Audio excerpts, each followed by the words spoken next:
for rolling the camera for me.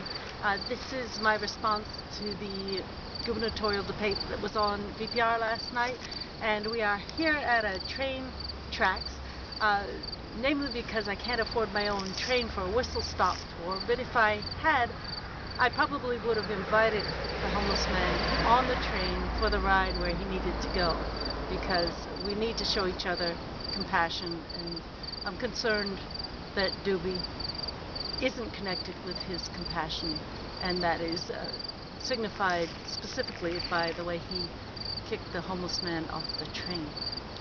That being said, the debate last night,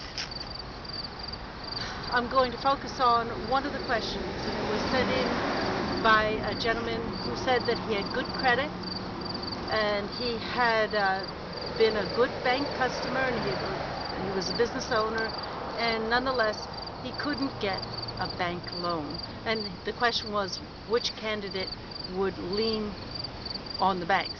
And Doobie said, to my best recollection, that he wouldn't mess with the private banking sector. And Shumlin said that of course he would lean on the banks.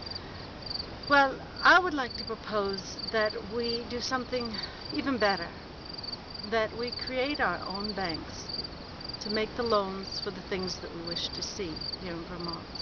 My platform is around the monetary industry, around recreating or building a monetary industry in Vermont for the benefit of Vermonters as a response to the issues that we see around corporate ownership of America, as a response to the bailout. It's absolutely marvelous what we can do to help ourselves once we look at the monetary tools that we have at our disposal.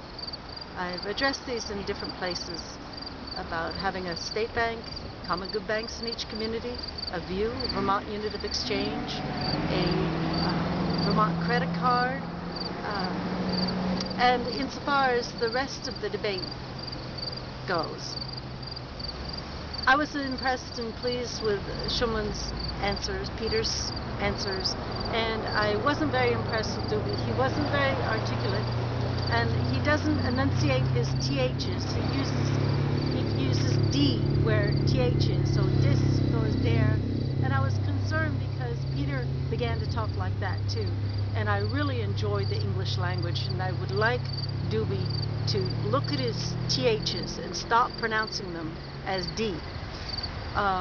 And I wanted to say one more thing, that, maybe two, but at least this one thing, that Shumlin points to his, I'll say Peter, because I want to work for him. Peter points to his experience, his positive experience as a small business owner, as a reason to hire him for governor. And I think it's important to keep in mind that unlike most Vermonters right now, Shumlin came from a place of advantage and was schooled and shaped by a family that had assets that many, if not most, Vermonters do not enjoy now.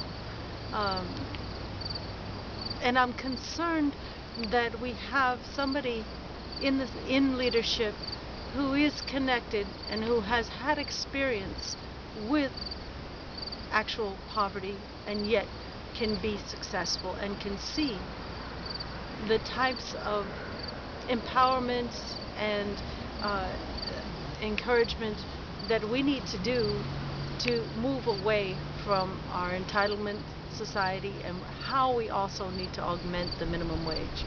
In my mind, the minimum wage is just looking for criminal answers. It is criminal.